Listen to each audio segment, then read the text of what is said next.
We're with Marcus Resch, the man behind the Mellotron M4000D and M4000D Mini, and the current Mellotron company, who also makes the real thing. Yeah. And he's been trotting the globe, restoring and digitizing Mellotron master tapes, among other things, for use in the M4000 series. And we're also, he's going to show us today the insides of the real deal and how it works. Yeah.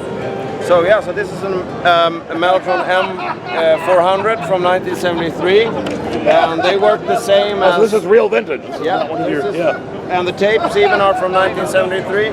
And so you have 3 sounds: choir, flute, and strings. So there are 3 tracks on each tape, and you can easily change out the tapes to have more sounds, which many bands had in the 70s, like Tangerine Dream. They had like 20 tape frames, for instance. Yeah. And Genesis used these on the road also. And it's quite easy to change out the tapes. You can just take off the keyboard. And here you can see the 35 tape heads also when I remove the tapes, like this. So you see the tape heads, you move between the 3 tracks. Yep, exactly. So you have cello, flute, violins, for example. Yeah. And then if you do like this, you can remove the whole tape frame. There it is. Yeah. So if you ever wondered what a Mellotron actually does, there are these tape, they're not loops. They're tapes that play, then they have to rewind after they've been held for 7.5 seconds. That's why you have these springs at the bottom. Yeah. They retract the tapes when you release the key, so to say. Yep. And so each strip is 7.5 seconds long, and after that you better release the key so you can play it all over again, so to say. So Exactly, it's the original sampler, really. yeah, and it was also very important to have a defined start point and not a loop, because how would you otherwise, for example, have a piano sound or a vibraphone sound or something like a type that? of sound where the transient is important to identify the sound. Yeah. Exactly. Because there's no way in a loop machine that you could figure out where it's where the start is, so to say. So this is the old version, and so if you put the lid back. It's in such great shape. I thought it was one of your newer ones. Yeah, no, it's an old one, and the new Because you ones, still make fully tape-based Mellotrons. Yeah, the Mark 6 Mellotron and the Mark 7 Mellotron I still make today. They have the same principle, but have some slight improvements. So the keyboard is easier to play and to use simply. Cool. And now we have the M4000D that came out a few years ago. But now I've come up with... We've reviewed both of these, by the way, most recently the Mini in the March 2015 issue. Yeah, and this one now, for these instruments I also have now expansion cards out with, for example, rhythms that go back to 1964. I think these are just so hip. If you're one of those Martin Denny Exotica fans, you're going to love this.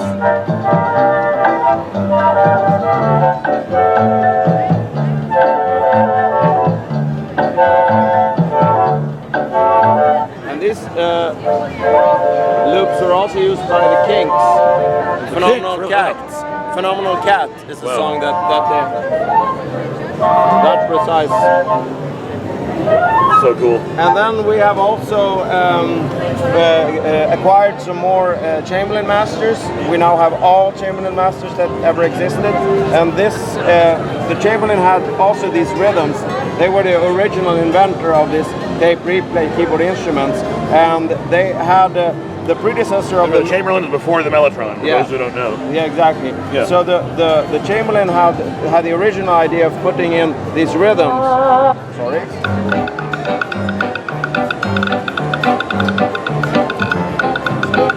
So that was their original idea, to have a dual keyboard music console where you can play back rhythms and lead sounds and have like your home entertainment organ, so to say. Yeah. Be a one-man band basically. One side plays the rhythms and the other side plays the lead sounds, for example. And then he had this idea to have the fills, so that it should sort of fit together with the rhythms, but it it's kind of difficult back then to do these recordings to have them all in tempo and everything. So Well, this sounds remarkably good. Yeah, they are remarkable job of preserving and restoring these. Yeah, they're really high quality recordings when you have the master tapes.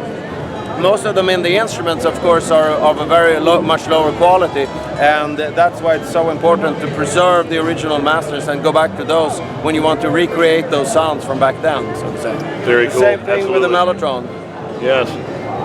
Well, you can read the review of the M4000D Mini, which is one of the top here, in the March 2015 issue of Keyboard Magazine, and we're going to be keeping up with you on the rack version you're coming out with as well. Do you have that here? Yeah.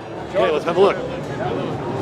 So here is the rack version, and it's got the same user interface basically. It's just in a slightly different format, and there's the same amount of sounds, and you can also put in the expansion card like on the other one, and you have full MIDI and balanced outputs on the back. Right, and how much is that going to cost? The rack will retail for $1,600. So. $1,600, so more affordable than the Mini. Exactly. Great. Marcus Resch, thanks very much. Thank you very much. Thank you for all you've done to keep the Mellotron legacy alive. Yeah, thanks you. Thank you.